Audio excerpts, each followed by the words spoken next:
In the previous episodes, Mona, a high school queen bee with magical charm powers that affect everyone except Kuroiwa, becomes suspicious of her classmate Haruno, who keeps staring in their direction, assuming she's a rival for Kuroiwa's affection. However, it turns out Haruno is actually Mona's biggest fan, with 300 secret photos of her on her phone, and was only watching Mona because she admires her, leading to a humorous misunderstanding about Mona's obvious crush on Kuroiwa.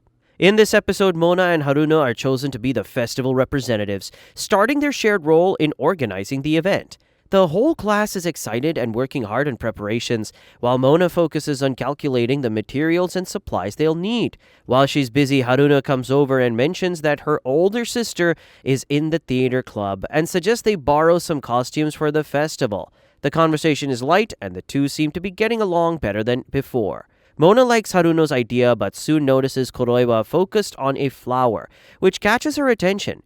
Haruno sees Mona looking at him and jokingly says she could impress him by wearing one of the costumes. Embarrassed, Mona tells her to stop. Haruno laughs, waves goodbye, and says they'll meet after school. As Haruno leaves, Mona finds her a bit annoying. She recalls chasing Haruno to get her phone back and telling her to stay away from Medaka. Mona realizes this might have made Haruno think she likes Kuroiwa, but she's really just trying to win him over. Meanwhile, Kuroiwa feels someone staring at him and grows uneasy, unsure why. Later, Mona and Haruno visit the theater club to check out the costumes. Haruno suggests showing the class the outfits before doing a survey. She's excited about a maid outfit and encourages Mona to try it on, but Mona politely refuses, saying she'll think about it later. Despite their differences, they continue working together, and the festival preparations bring them closer. Haruno changes the topic and asks Mona if she's heard the legends about their school festival. Mona, curious, asks, "Legends?" Haruno explains that it's about the Bridge of Love. She opens the window and points it out, saying that if you hold hands with your crush there during the festival, you'll be bound together in love forever. Haruno adds that it sparks relationships every year, and though it's none of her business, she finds it exciting. She even says she'll pray for Mona and Kuroiwa to hold hands there. Mona quickly shuts her down, saying she's got it all wrong. Just as the conversation starts to heat up, Haruno's sister interrupts, calling her away to discuss the costumes. Left alone, Mona worries, thinking that if this keeps up, her queen bee status might be in trouble. Determined to fix things, she figures the best plan is to make Medaka fall for her, and the school festival is the perfect chance. Mona, feeling encouraged, tries on a few costumes. First, she dons the maid outfit and is surprised by how great she looks. Then she tries on a ghost robe, a miniskirt, cop uniform, and sharp butler outfit, and a bartender outfit, which she thinks might show a little too much skin. Just as she's about to change again, Medaka walks in. They freeze, both looking like deer caught in headlights. Medaka asks why she's wearing the outfit, and Mona, heart racing, blurts out it's part of her festival duties. Medaka, avoiding eye contact, mumbles that he's just there to deliver papers and will leave in a second. Before he can escape, Haruna shows up. Mona panics, thinking this could turn into a disaster movie. Without missing a beat, she grabs Medaka and hides with him in the corner, hoping Haruna won't notice them. Now crammed into the small space, both of them are feeling the full weight of their awkwardness. Mona thinks if this is what saving face looks like, I'm definitely doing it wrong. Haruna doesn't seem to be leaving anytime soon. Kuroiwa, clearly uncomfortable, starts muttering calming chants under his breath. His breath accidentally tickles Mona, making it harder for her to stay still. Just when the tension peaks, Haruno's sister calls her away and asks for Mona. Haruno replies she doesn't know where Mona is and finally leaves, freeing them from their hiding spot. Mona reflects on the situation, thinking it was a lucky moment to be alone with Kuroiwa, but then catches sight of herself in the mirror and quietly wonders what's so special about the outfit.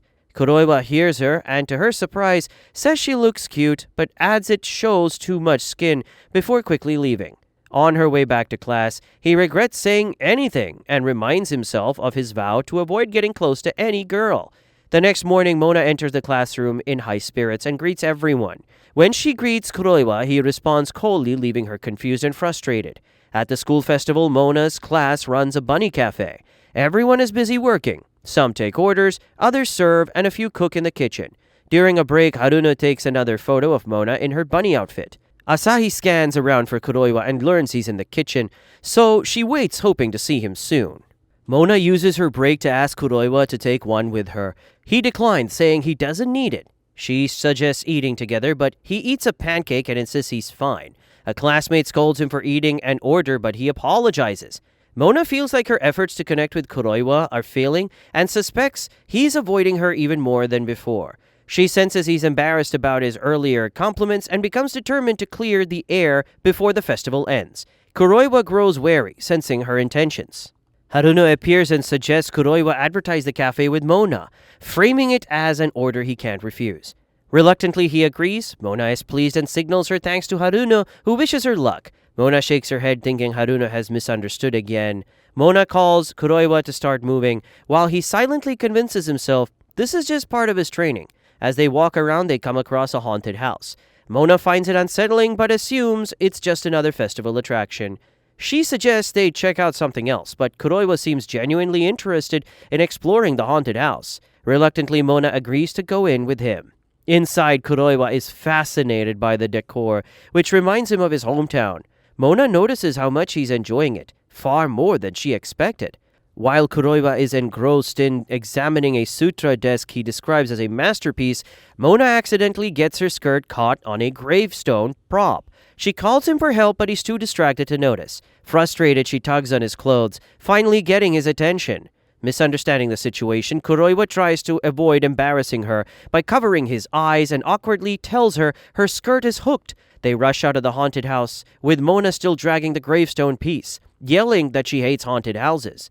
Meanwhile, Haruno, now in charge of the kitchen, starts imagining Mona and Kuroiwa hitting it off. Her daydream is cut short when her classmate points out that her pancake has burned. Back with Mona and Kuroiwa, Mona decides she's had enough of following his preferences.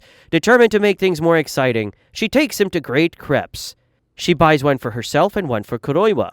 As she eats, he notices she has some cream on her face and points it out. Mona, delighted by his attention, gets momentarily distracted. She doesn't notice when a hawk swoops in and snatches her crepe.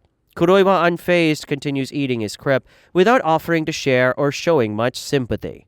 Later at the concert, Mona struggles to see over the crowd and assumes the person in front of her is Kuroiwa. She asks to be lifted on his shoulders, only to realize it's a stranger when he turns around. She spots Kuroiwa on the other side, looking indifferent as usual.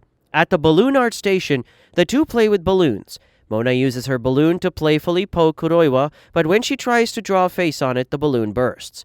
Kuroiwa doesn't seem to care and continues with his own balloon, leaving Mona feeling frustrated and defeated.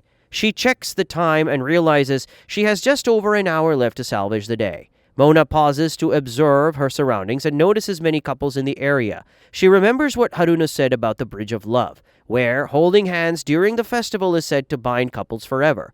Spotting a nearby bridge, she wonders if it's the one Haruno mentioned and begins forming a plan. Back at the cafe, no one makes the pancakes as perfectly as Kuroiwa did, so they call for his return. Meanwhile, Asahi, who has been waiting a long time to see Kuroiwa, finally gets up disappointed and decides to leave the cafe. Will the Bridge of Love bound Mona and Medaka forever? Let's find out in the next episode. Thanks for watching.